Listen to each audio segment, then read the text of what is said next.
1 Chronicles chapter 9. Mga bumalik mula sa pagkabihag. Nilista ang mga pangalan ng mga Israelites ayon sa kani-kanilang angkan at nirecord yon sa libro ng mga hari ng Israel. Pinatapon sa Babylon ang mga taga-Juda bilang parusa sa mga kasalanan nila. Ang mga priests, mga Levites, mga nagsaserve sa temple, at iba pang Israelites ang unang nakabalik sa kani-kanilang city. Tapos, sa Jerusalem tumira ang ilang galing sa tribe ni Judah, Benjamin, Ephraim, at Manasseh. Mga tumira sa Jerusalem. May 690 na tao na galing sa tribe ni Judah na tumira sa Jerusalem. Sa angkan ni Perez na anak ni Judah, si Uthai ang leader. Anak siya ni Amihud at apo ni Omri. Ninuno din siya ni Imri at Bani. Si Asaya naman ang leader sa angkan ni Shelah na anak ni Judah. Leader din siya ng pamilya niya. Si Jeuel ang leader sa angkan ni Zerah na anak ni Judah. Ito naman yung mga kasama sa tribe ni Benjamin na tumira sa Jerusalem. Si Salu na anak ni Meshulam, na anak ni Hodavaya, na anak ni Hasenuah. Si Ibneya na anak ni Jeroham. Si Ela na anak ni Uzi at apo ni Mikri.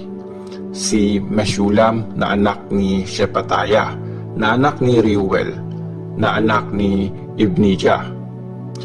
May 956 na tao mula sa tribe na ito na tumira sa Jerusalem. Mga leaders ng kani-kanilang pamilya ang lahat na ang pangalang nakalista. Mga priests na tumira sa Jerusalem. Ito ang mga priests na tumira sa Jerusalem. Sina Jedaiah, Jehoiarib at Jakin. Si Azariah na anak ni Hilkiah. Siya ang pinakamataas na official sa temple. Sina Meshulam, Zadok, Merayot at Ahitub ang mga ninuno niya. Si Adaya na anak ni Jeroham, ninuno niya sina Pashur at Malkijah. Si Maasay na anak ni Adiel, ninuno siya ni Jezerah, Meshulam, Meshelemith at Immer. Bale, 1,760 ang total ng mga priest na leader din sa kani-kanilang pamilya. Mahusay nilang nagagawa ang lahat ng trabaho sa temple. Mga Levites na tumira sa Jerusalem. Ito ang mga Levites na tumira sa Jerusalem. Si Shemaiah na anak ni Hashub, kabilang sa ninuno niya sina Azrikam at Hashabiah, galing sa angkan ni Merari. Sina Bakbakar, Heresh at Galal. Si Matanaya na anak ni Mika, ninuno niya sina Zikri at Asaph. Si Obadiah na anak ni Shemaiah, ninuno niya sina Galal at Jedutun. Si Berekaya na anak ni Asa at apo ni Elkanah na tumira sa mga bayan sa Netophah. Mga guard sa temple na tumira sa Jerusalem. Ito ang mga guard sa temple na tumira sa Jerusalem. Sina Shalom, Akub, Talmon at Ahiman. Ang kamag-anak nilang si Shalom ang leader nila. Hanggang ngayon, mga angkan nila ang nakapwesto sa entrance sa bandang east, doon sa dinadaanan ng hari. Mga ninuno din nila ang bantay dati sa mga gate sa kampo ng mga Levites. Si Shalom na anak ni Kore at apo ni Ebiasap ang naka-assign para magbantay sa pintuan ng tent ni Lord. Kasama niya dito ang mga kamag-anak niya sa angkan ni Korah. Mga ninuno din nila ang in charge dati sa entrance ng kampo. Si Phinehas na anak ni Eleazar ang nagsusupervise dati sa kanilang lahat at kasama niya si Lord noon. Guard din sa entrance ng tent ni Lord si Zechariah na anak ni Meshelemiah. Bale, 212 ang mga pinili para magbantay sa mga entrance at gate. Nakalista ang mga pangalan nila sa lugar kung saan sila nakatira. Sina King David at Prophet Samuel ang naglagay sa kanila sa mahalagang posisyong yun. So, sila at ang mga anak nila ang nagbabantay sa mga gate sa temple. May mga gate na nakaharap sa north, south, east at west at may nagbabantay sa bawat gate. Tapos, yung mga kamag-anak nila na nakatira sa mga bayan ay kailangang pumunta doon tuwing pang-7 araw para sila naman ang magbantay. Mga Levites ang 4 na head ng mga guard. Sila ang in charge sa mga kwarto sa temple at sa mga supply na ilalagay doon. Nag-i-stay sila malapit sa temple kasi trabaho nilang bantayan yun at buksan ang mga gate tuwing umaga. Ang iba pang Levites. Ang ibang mga Levites ay in charge sa mga gamit na pang-worship. Sila ang nag-check ng mga yun bago at pagkatapos gamitin. Yung iba naman sa kanila, naka-assign sa mga banal na gamit, pati sa harina, wine, olive oil, insenso at mga pabango. Pero mga priest ang taga-timpla ng mga pabango. Si Matitaya ang taga-bake ng mga tinapay na pang-offering. Isa siyang Levite, panganay na anak ni Shalom at galing sa angkan ni Korah. Angkan naman ni Kohath ang taga-prepare ng tinapay na pang-offering tuwing araw ng Sabat. Yung ibang pamilyang Levite naman ang mga musician sa temple. Sa mga kwarto ng temple, nag-i-stay ang mga leader ng mga pamilya kasi anytime pwede silang tawagin at wala na rin silang ibang tungkulin pa. Sila ang mga leader ng mga pamilya sa tribe ni Levi at nakalista sila sa mga record ng kani-kanilang pamilya. Nakatira silang lahat sa Jerusalem.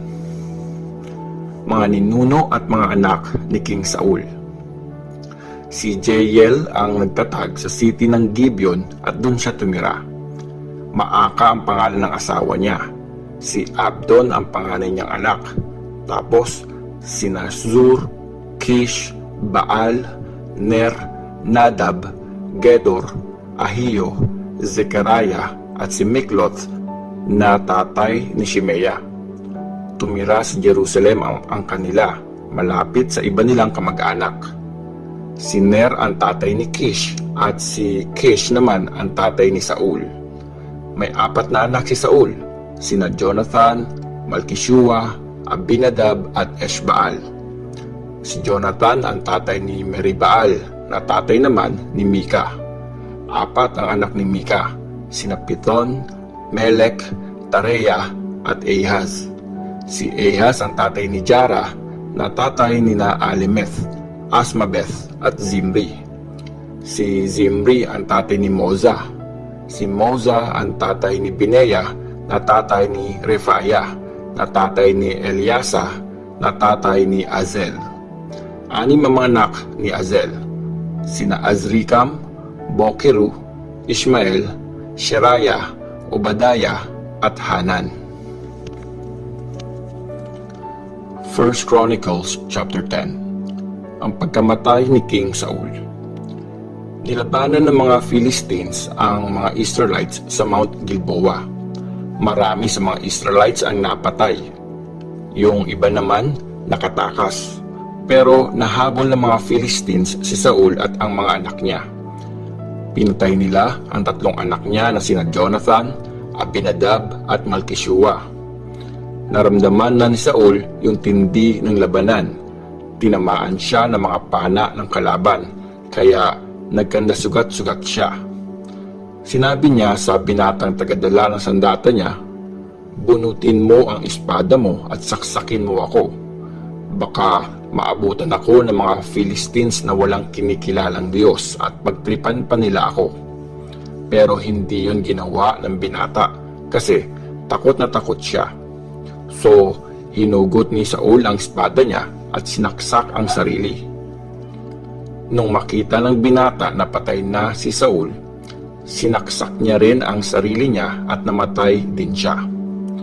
Namatay nga si Saul at ang 3 niyang anak, at mula nun, wala nang naging hari sa pamilya niya.